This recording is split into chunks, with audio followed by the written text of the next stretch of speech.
Deux Chroniques, chapitre 24. Joas avait 7 ans lorsqu'il devint roi, et il régna 40 ans à Jérusalem. Sa mère s'appelait Tsibja, de Beer-Shéba.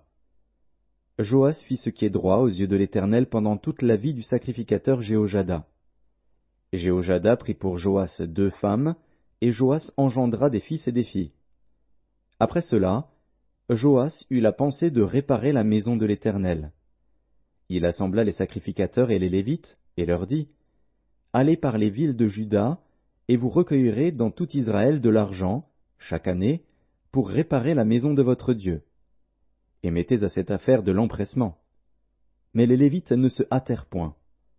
Le roi appela Jéhojada, le souverain sacrificateur, et lui dit, « Pourquoi n'as-tu pas veillé à ce que les Lévites apportassent de Juda et de Jérusalem l'impôt ordonné par Moïse, serviteur de l'Éternel, et mis sur l'assemblée d'Israël pour la tente du témoignage?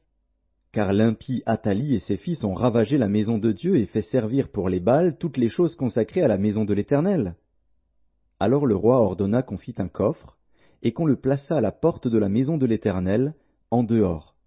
Et l'on publia dans Juda et dans Jérusalem qu'on apporta à l'Éternel l'impôt mis par Moïse, serviteur de l'Éternel, sur Israël dans le désert. Tous les chefs et tout le peuple s'en réjouirent, et l'on apporta et jeta dans le coffre tout ce qu'on avait à payer. Quand c'était le moment où les Lévites, voyant qu'il y avait beaucoup d'argent dans le coffre, devaient le livrer aux inspecteurs royaux, le secrétaire du roi et le commissaire du souverain sacrificateur venaient vider le coffre. Ils le prenaient et le remettaient à sa place. Ils faisaient ainsi journellement, et ils recueillirent de l'argent en abondance. Le roi et Jéhojada le donnaient à ceux qui étaient chargés de faire exécuter l'ouvrage dans la maison de l'Éternel, et qui prenaient à gage des tailleurs de pierre et des charpentiers pour réparer la maison de l'Éternel, et aussi des ouvriers en fer ou en airain pour réparer la maison de l'Éternel. Ceux qui étaient chargés de l'ouvrage travaillèrent, et les réparations s'exécutèrent par leurs soins. Ils remirent en état la maison de Dieu et la consolidèrent. Lorsqu'ils eurent achevé, ils apportèrent devant le roi et devant Jéhojada le reste de l'argent. Et l'on en fit des ustensiles pour la maison de l'Éternel, des ustensiles pour le service et pour les holocaustes, des coupes, et d'autres ustensiles d'or et d'argent. Et, pendant toute la vie de Jéhojada, on offrit continuellement des holocaustes dans la maison de l'Éternel. Jéhojada mourut, âgé et rassasié de jours. Il avait à sa mort 130 ans. On l'enterra dans la ville de David avec les rois, parce qu'il avait fait du bien en Israël, et à l'égard de Dieu et à l'égard de sa maison. Après la mort de Jéhojada, les chefs de Juda vinrent se prosterner devant le roi. Alors le roi les écouta. Et ils abandonnèrent la maison de l'Éternel, le Dieu de leur père, et ils servirent les Astartés et les idoles. La colère de l'Éternel fut sur Juda et sur Jérusalem, parce qu'ils s'étaient ainsi rendus coupables. L'Éternel envoya parmi eux des prophètes pour les ramener à lui, mais ils n'écoutèrent point les avertissements qu'ils en reçurent. Zacharie, fils du sacrificateur Jéhojada, fut revêtu de l'Esprit de Dieu. Il se présenta devant le peuple et lui dit, « Ainsi parle Dieu. Pourquoi transgressez-vous les commandements de l'Éternel?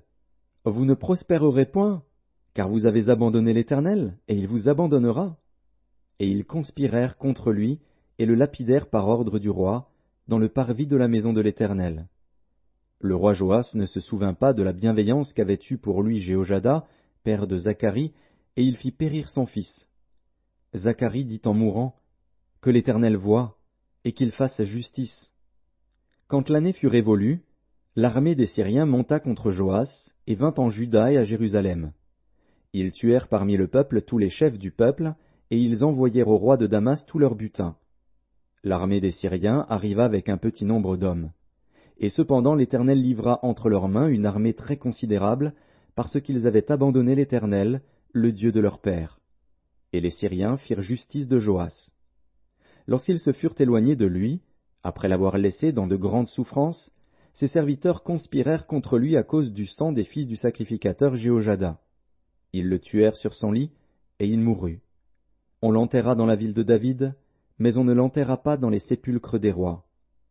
Voici ceux qui conspirèrent contre lui, Zabad, fils de Shiméat, femme ammonite, et Josabad, fils de Shimrith, femme moabite.